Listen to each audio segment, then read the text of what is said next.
Good morning, guys, and welcome back to my channel. So today I just want to talk to you about some things that have been on my heart and mind the last few days. And that's the fact that I'm recording my video sitting down here on the floor in my living room. And the obvious fact that I don't have any furniture. So I just want to talk to y'all about it because I know a lot of you are concerned about me not having a chair to sit in. And I want to explain to you why. Actually, me sitting here on the floor is kind of an extension of my act of atonement. Now, I have had enough money to buy furniture. Last year when my living on Social Security video went viral, the one where I was showing you, I was sitting there on my sofa in my little apartment in Asbury Park and showing you my deodorant and a few other items that I was going to return to Walmart so that I would have enough money to buy milk and eggs and bread. As many of you know, that video went viral. And because of that video going viral, I received 1,600,000 views within a 48-hour period. And that increased my YouTube income for that month. My check, that was for the month of February, that the views went sky high. And then they still continue to be over around 300,000 views for March. So my check for that month was $6,500. And I want to thank y'all for that because many of you came to my channel because of that video being viral and YouTube suggesting it to you in your feed. So thank you for that wonderful check that I received from AdSense for that month. Now, I guess most people would have probably saved the check, and if I had been giving you Social Security, living on Social Security only advisement, I would have told you to save it. But I had obligations, and I had obligations that I had to fulfill to my daughter and to some bill collectors. Jill had bought my car for me, and I was struggling trying to pay her back. As y'all know, it's been very difficult living on Social Security only. And I did work some part-time jobs here and there doing the caregiving. And during that time, I was able to survive and pay rent. I was living with Jill. We were renting an apartment together, and I had to pay half the rent and pay for the food and pay half the utilities. So it was still not an easy life. It was very difficult. So when I needed a car, I bought a 1994 Toyota Camry when I moved up here in 2004. And I loved that car, and I drove it and drove it till the wheels fell off. It had just gotten to the point to where every time I turned around, I had to put $1,000 into it. You know, the transmission's going out, and the serpentine belt, and the water pump, and it needed new brakes, and just all this money. So finally, in about 2012, Jill goes, "Mom, you just can't keep sinking money into this old Toyota." So she and I went to the Toyota dealer and bought my Camry that I have now. It's the 2008. So Jill had to finance it. I have bad credit. As I don't know if it's bad credit or just no credit, but there's no way that I could have financed that car. So when I did get my Social Security, my big YouTube check, I paid Jill off the money that I owed her. And I also had a Visa credit card, and I paid it off. I did get myself out of debt. So, I did not waste the money, although I did give a good bit of it away to some of my subscribers. And that I regret because one of my subscribers wanted to go see the Biltmore Mansion. And she had told me, oh, she's in Asheville. She wanted to go see the Biltmore Mansion. And I had that little bit of extra money, so I sent her the money for it. She didn't ask for it, of course not, but I wanted her to have it. And since that time, she has turned against me and started following the trolls and making videos, making fun of me and the way that I wear my hair and things like that. So, sometimes when you do good for others, it does tend to make them jealous if they see that you're doing well. Or in my case, seeing that I'm doing much better with my channel than they are, and then they tend to turn on me. And the same thing happened with another subscriber who needed money to buy her medicine for her eye that was hemorrhaging. I did send her money for that. And I have sent several of my subscribers money, and then they turned on me. One was to help him redo his apartment last year after the hurricane hit. And he turned, I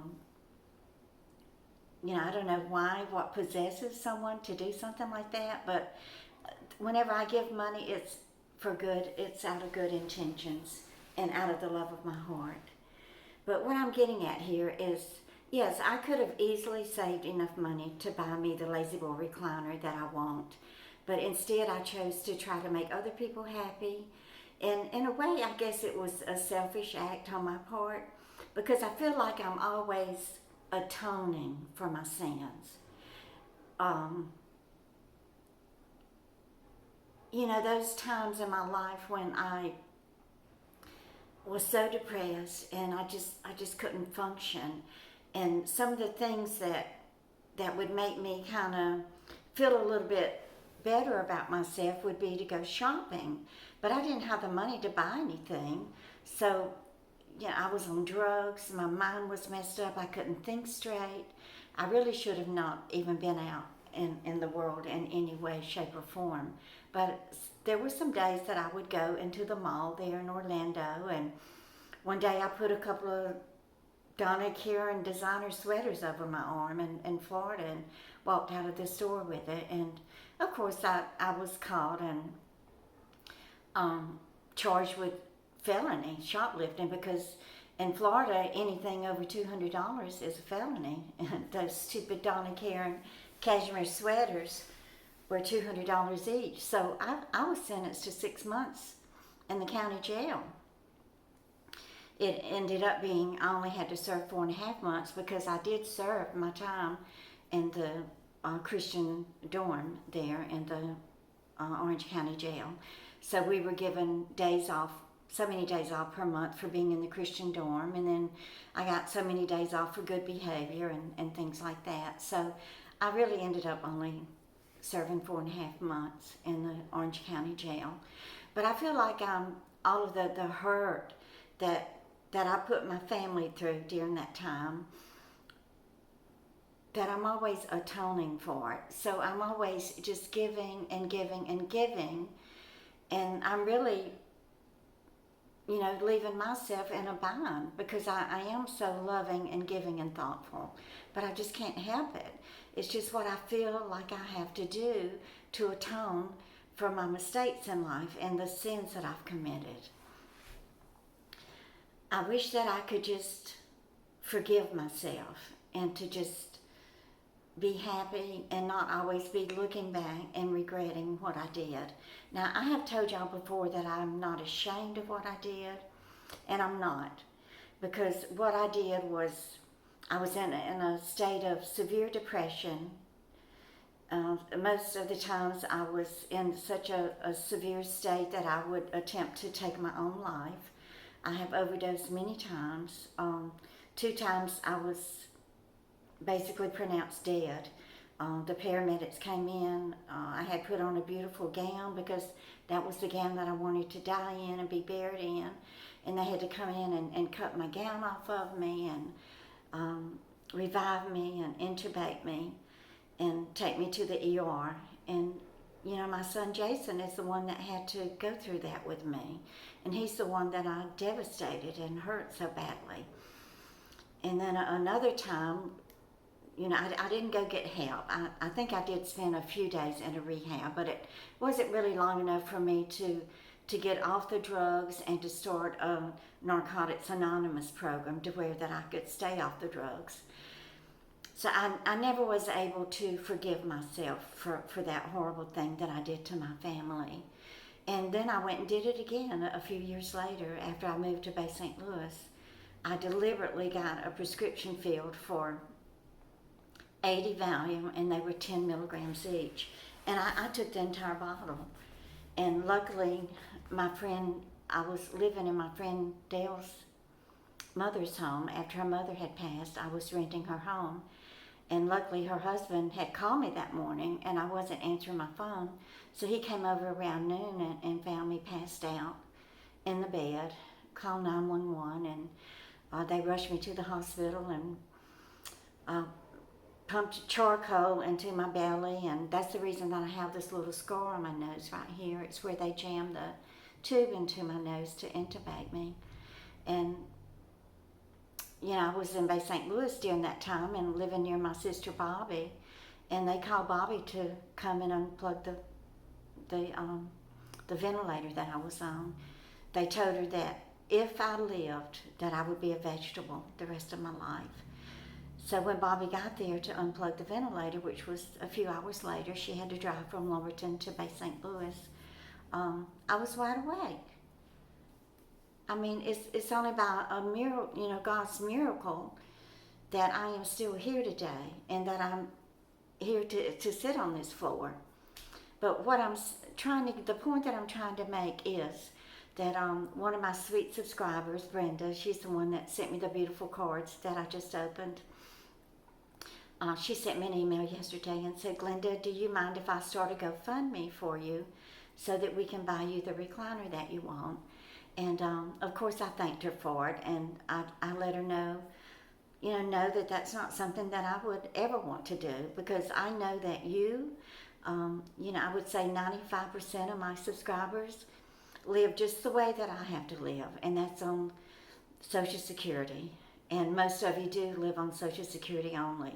And this time of the month, here at the end of the month, I know you're counting your pennies. You're trying to save up and, check behind your sofa cushions and your car seat to see if you can find a 2 3/4 to make $1 so you can go pay 99 cents for a loaf of bread. So there's no way that, even though I appreciate the thoughtfulness of the offer, Brenda, there's just no way that I could ever, have a GoFundMe for something like that.